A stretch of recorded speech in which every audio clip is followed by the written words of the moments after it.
Hello guys, welcome back to my channel. This is Isha और आज हम देखेंगे 2016 में रिलीज हुई एक साइंस फिक्शन थ्रिलर मूवी जिसका नाम है डोमेन। तो अब ज़्यादा देर ना करते हुए मूवी की शुरुआत करते हैं। कहानी की शुरुआत में सारे न्यूज़ चैनल्स पर एक ही खबर छाई हुई थी। ये था सहारन फ्लू जो पूरी अर्थ पर फैल गया था। इसी कारण पूरे अर्थ की पॉपुलेशन घटती जा रही थी और इसी वजह से यूनाइटेड स्टेट की गवर्नमेंट ने इस भयानक फ्लू से बचने के लिए एक प्लान बनाया। उन्होंने 50,000 बंकर्स बनाए और कई सारी लॉटरी निकाली जिसे जीतने वाले को बंकर में रहने दिया जाएगा और हर एक बंकर में सिर्फ एक ही इंसान के लिए जगह होगी। जब तक फ्लू खत्म नहीं हो जाता उन्हें वहीं पर रहना होगा और सब कुछ ठीक हो जाने के बाद फिर से लोग एक दूसरे के साथ रह पाएंगे। फिर हमें पूरे बंकर का मॉडल दिखाया जाता है जिसमें 70 साल तक चलने वाली सारी चीज मौजूद है। बंकर में 2400 घंटे पानी आता है। बंकर में रहने वाले लोगों से रोज एक्सरसाइज कराई जाती है। खाने के लिए वे एक प्रोटीन शेक लिया करते थे जिसे सप्लीवल कहते थे, जो कि वहाँ के एक नल से आता था। वहाँ एक बड़ी जिसमें तब सनी डे दिखाया जाता था तो सुबह हो रही होती थी और रात होते ही पूरे रूम में अंधेरा हो जाता था जिससे वे अपनी नींद पूरी कर सके। अब सीन कट होकर आता है कुछ सालों बाद। हम देखते हैं कि 7 लोगों का ग्रुप आपस वीडियो कॉन्फ्रेंस के जरिए बातें कर रहा था और वे सब अपने अपने खुद के बंकर में रह रहे थे। वे एक दूसरे की सहमति से ही कुछ किया करते थे। उन 7 लोगों के ग्रुप का नाम उसके शहरों पर रखा गया था। उनमें से ही एक आदमी बॉस्टन जो कि स्ट्रिक्ट था पर वो दिल का अच्छा भी था और यही इस ग्रुप का लीडर था। इसी कॉन्फ्रेंस में एक गुस्सैल आदमी होता है जिसका नाम ओरलैंडो है। ये बिल्कुल बुरे किस्म का इंसान है। इसका मानना था कि बाहर की दुनिया कभी भी ठीक नहीं होगी और उन्हें यहाँ इसी बंकर में अपनी पूरी जिंदगी बितानी पड़ेगी। दूसरे लोग उसे शांत करने की कोशिश करते हैं पर वो किसी की बातें नहीं सुन रहा था और यही वो अपना पास्ट रिवील करता है कि उसने 15 लोगों का मर्डर किया है। ये सब सुनने के बाद उनमें से ही एक औरत जिसका नाम एटलांटा होता है वो बहुत गुस्सा हो जाती है। एटलांटा काफी रिलीजियस किस्म की इंसान थी। वो ओरलैंडो को कहती है कि क्या तुम्हें उस सब का पछतावा है। ओरलैंडो जवाब देता है कि यही सब करके उसे मजा आता है। ये बातें सुनकर ग्रुप के सारे लोग निराश हो जाते हैं। वे सब तो बस ओरलैंडो से कैसे भी करके छुटकारा पाना चाहते थे। खुशकिस्मती से उनके ग्रुप में एक IT एक्सपर्ट था। इस आदमी का नाम डेनवर होता है। वो कहता है कि उसने हैकिंग सीख ली है जिससे वो ओरलैंडो का ट्रांसमिशन बंद कर सकता है, पर उसके ऐसा करने के बाद वो कभी वापस ओरलैंडो को नहीं देख पाएंगे। इसका मतलब ओरलैंडो उनसे वीडियो कॉलिंग नहीं कर पाएगा और उसे फिर शायद अपनी पूरी जिंदगी अकेले बितानी पड़ेगी। हालांकि ये फैसला काफी मुश्किल था तो ग्रुप वोट करने की सोचता है। उनमें से 3 लोग बॉस्टन, अटलांटा और शिकागो चाहते थे कि ओरलैंडो का ट्रांसमिशन कट कर दिया जाए, पर दूसरे लोग फिनिक्स, हॉस्टन का कहना था कि ये पनिशमेंट बहुत ही भयानक है, इसलिए वे इसके खिलाफ थे। और अब बारी थी हैकर की, पर डेनवर के कुछ कहने से पहले ही ओरलैंडो कहता है कि वो भी उनसे बात नहीं करना चाहता। उनका बोरिंग फेस रोज रोज देखकर वो थक गया है और अब उसकी रिक्वेस्ट मानते हुए डेनवर सिस्टम हैक कर लेता है और उसे हमेशा के लिए गायब कर देता है। फिर उसी रात को डेनवर और फिनिक्स बातें करते हैं। फिनिक्स कहती है कि उन्होंने आज बहुत गलत किया, पर डेनवर उसे समझाता है कि उनके पास और कोई चारा नहीं था और यहाँ हम देख पाते हैं कि वे दोनों रिलेशनशिप में थे। अब इन सब के बाद मूवी सीधा 8 महीने बाद दिखाई जाती है। ग्रुप से एक मेंबर के चले जाने के बाद भी उन्होंने सब कुछ अच्छे से संभाला हुआ था। वही बंकर का सिस्टम खराब हो जाने की वजह से हॉस्टन की वेदर लाइट्स फ्लिकर कर रही थी और इसी कारण वो कुछ दिनों से अच्छे से सो भी नहीं पा रहा था और अब रोज की तरह ग्रुप मीटिंग कर रहा था। यहाँ हर कोई अपने दोस्तों की रिपोर्ट कर रहा था। यहाँ ये भी पता चलता है कि ग्रुप के हर एक इंसान को एक काम सौंपा गया था। जैसे अटलांटा को ग्रुप के हर एक इंसान का हेल्थ की जानकारी रखनी पड़ती थी, वही डेनवर को बाहरी दुनिया में जो भी कुछ हो रहा है वो दूसरे लोगों को बताने की जिम्मेदारी थी और ये सब वे कई तरह के कंप्यूटर से कर पा रहे थे जो उनके बंकर्स में लगाए गए थे, जैसे दुनिया में अभी कितने लोग जिंदा हैं या ग्रुप मेंबर्स की हार्ट बीट कितनी है। और जब सब अपने कामों में बिजी थे तो उनके ग्रुप का मेंबर शिकागो काफी बोर हो रहा था। वो सबको बताता है कि इन सब का क्या फायदा अगर हम कभी इस बंकर से बाहर नहीं निकल पाए तो। इसके बाद बोस्टन भी उस पर गुस्सा करता है पर शिकागो कंप्यूटर का बटन दबा देता है। इस कारण सबकी स्क्रीन पर एक वीडियो चलने लगती है। हालांकि ये वीडियो स्किप स्किप नहीं की जा सकती थी, तो सबको ये वीडियो जबरदस्ती देखनी पड़ती है। इस वीडियो के अंदर बंकर की क्रिएटर नाइडीन को दिखाया जाता है। वो बंकर के बारे में एक्सप्लेन करती है और ये भी बताती है कि ये बंकर्स जमीन के 30 फुट नीचे बनाए हुए हैं। वो ये भी रिवील करती है कि कुल 50,000 लोगों में से 7 लोगों का ग्रुप बनाया जाएगा, जिनका काम यही होगा कि वो एक दूसरे का ध्यान रखें जब तक ये वायरस पूरी तरह से खत्म ना हो जाए। और यहीं ये वीडियो एंड हो जाती है। कुछ दिनों बाद ग्रुप हमेशा की तरह अपनी मीटिंग कर रहा था, तभी उनके डाटा कंप्यूटर्स बंद हो जाते हैं। बोस्टन को लगता है कि ये एक टेम्परेरी प्रॉब्लम होगी, पर दूसरों को तो डर था कहीं उनके बंकर्स खराब तो नहीं हो गए हैं। चौंकने वाली बात ये थी कि उन सबके कंप्यूटर्स एक साथ बंद पड़ गए थे, जबकि वे तो एक दूसरे से हजारों मील दूर थे। इसके बाद फीनिक्स फिर से अपने बॉयफ्रेंड डेनवर को कॉल करती है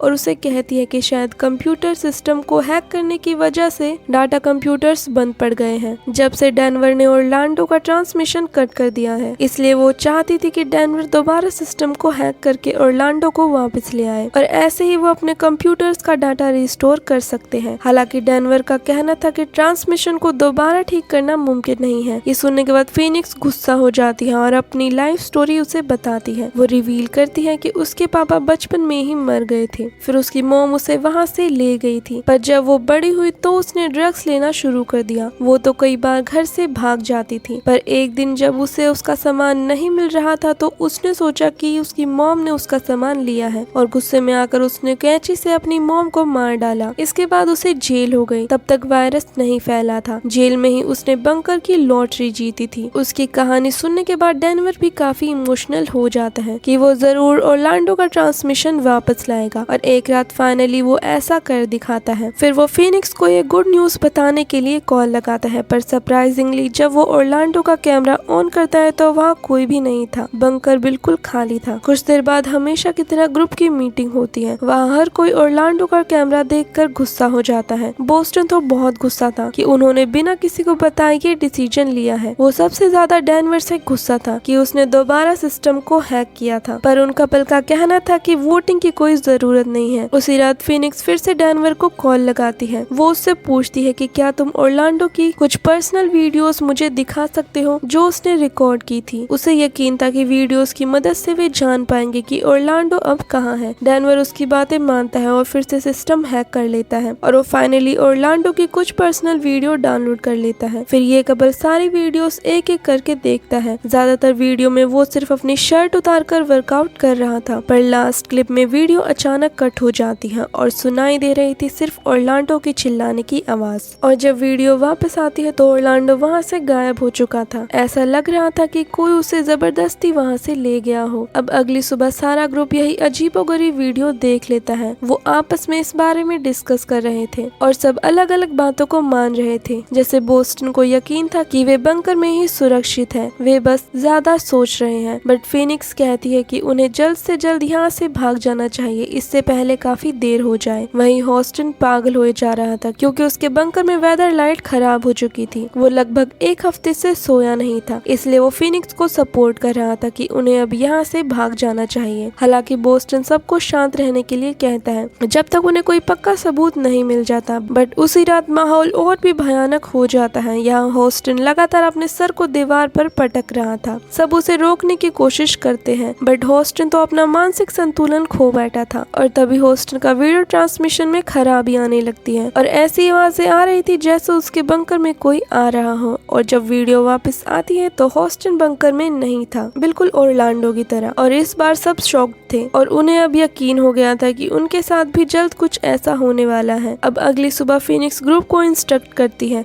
कि सबको अपने बंकर में कुछ ऐसी चीजें ढूंढनी चाहिए जिससे वे यहाँ से भाग सके। शिकागो को छोड़कर सब मान जाते हैं और वे अपने अपने बंकर्स में खोजबीन करना शुरू कर देते हैं। सबसे पहले अटलांटा को लीड मिलती है। वो पाइप को तोड़ देती है। इसी पाइप से उनका प्रोटीन शेक आया करता था। ग्रुप के सारे लोग उसे काफी ध्यान से देख रहे थे। अटलांटा पाइप के अंदर झांक कर देखती है, वहाँ एक वैक्यूम स्पेस था। ये देखकर सब कंफ्यूज्ड हो जाते हैं क्योंकि उन सब के मुताबिक तो ये बंकर 30 फुट नीचे बना हुआ था। पर इससे पहले वे एक दूसरे से कुछ पूछते तभी अटलांटा का ट्रांसमिशन कट हो जाता है और कोई जबरदस्ती उसे बंकर से ले जाता है। ये सब अपनी आंखों से देखने के बाद ग्रुप के दूसरे लोग सदमे में थे कि किसी भी वक्त कोई आकर उन्हें भी बंकर से ले जा सकता है। शिकागो ने तो अपनी अपनी उम्मीद छोड़ दी थी, तो वो मेन डोर की तरफ जाता है और खुदकुशी कर लेता है। बचे हुए लोग भी काफी सदमे में थे और अब ग्रुप में सिर्फ 3 ही लोग बचे थे। बोस्टन और फीनिक्स ने भी हार मान ली थी, पर डैनवर इतनी आसानी से हार नहीं मान सकता था, तो वो फिर से सिस्टम हैक कर देता है। डैनवर अपने दोस्तों को भी कॉन्फ्रेंस कॉल में जोड़ लेता है और फीनिक्स और बोस्टन को बताता है कि उसने बचे हुए बंकर्स को हैक कर लिया है, पर वे दोनों उस पर यकीन नहीं करते। इसलिए डैनवर उन्हें दूसरे सर्वाइवर्स की लाइव कॉन्फ्रेंस दिखाता है। वे दोनों शॉक्ड थे और डैनवर उन्हें एक अजीब बात भी बताता है कि उसने सिस्टम हैक किया है, पर उसे सिर्फ 10,000 ही बंकर्स मिले हैं,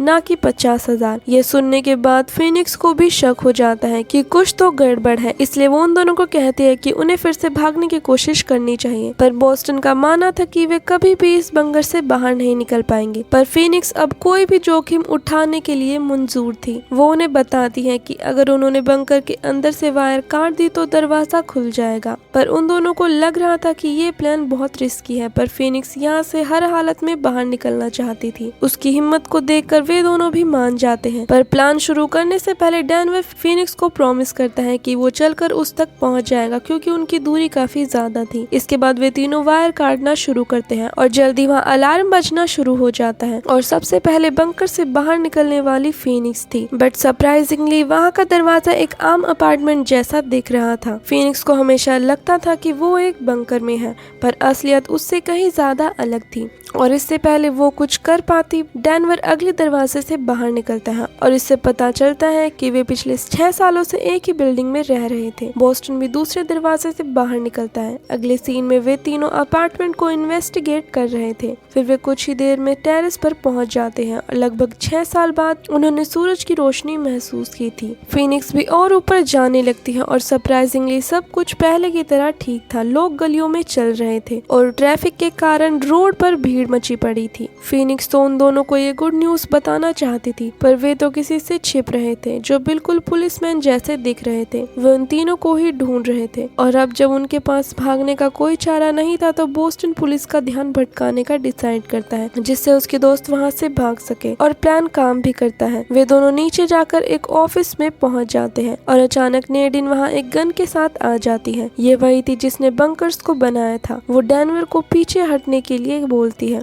वो फीनिक्स को वार्न करती है कि डैनवर से दूर रहे, ये बहुत डेंजरस पर्सन है। फीनिक्स भी उसे सब बताने को बोलती है और नेडिन फाइनली रिवील करती है कि ये बंकर्स असल में एक तरह का जेल था और उसके अंदर रहने वाले लोग वहाँ के कैदी, फीनिक्स जैसे लोग जो जेल से बाहर नहीं निकले थे, उन्हें बंकर्स में ट्रांसफर कर दिया गया। नेडिन कहती है कि वो तो बस उन्हें जीने का एक मकसद देना चाहती थी, यहाँ तक कि सहारन फ्लू असल में एग्जिस्ट ही नहीं करता और जो न्यूज रिपोर्ट्स टीवी पर दिखाई जा रही थी वो आमतौर पर सिर्फ जेलों में दिखाई जा रही थी। और यहाँ डैनवर की बात भी सच हो जाती है कि लगभग 10,000 प्रिजनर्स को ही बंकर्स में रखा गया था। फीनिक्स यहाँ ये भी पूछती है कि फिर क्यों कैदियों को उनके बंकर से जबरदस्ती बाहर निकाला जा रहा है। नेडिन उसे बताती है कि जब ओरलांडो को ग्रुप से बाहर निकाल दिया गया तो किसी वजह से वीडियो पब्लिक में लीक हो गई थी। इसी वजह से लोग ये सवाल उठाने लगे थे कि प्रिजनर्स को बंकर्स में एक लग्जरी लाइफ मिल रही है, इसलिए गवर्नमेंट की तरफ से इस प्रोजेक्ट को बंद कर देने का ऑर्डर आया और लोगों को बंकर्स से बाहर इसलिए लाया गया ताकि उनके बंकर्स को मॉडिफाई किया जाए, जहां प्रिजनर्स को कम आजादी दी जाएगी, उनकी जिंदगियों को और अनकंफर्टेबल बनाया जाएगा। ये बातें सुनकर वे दोनों बहुत शॉक्ड होते हैं, पर फीनिक्स को एक बात अब भी समझ नहीं आ रही थी, इसलिए वो नेडिन से पूछती है कि क्यों डैनवर खतरनाक इंसान है। और यह रिवील होता है कि उसने पास्ट में 15 औरतों का खून किया था।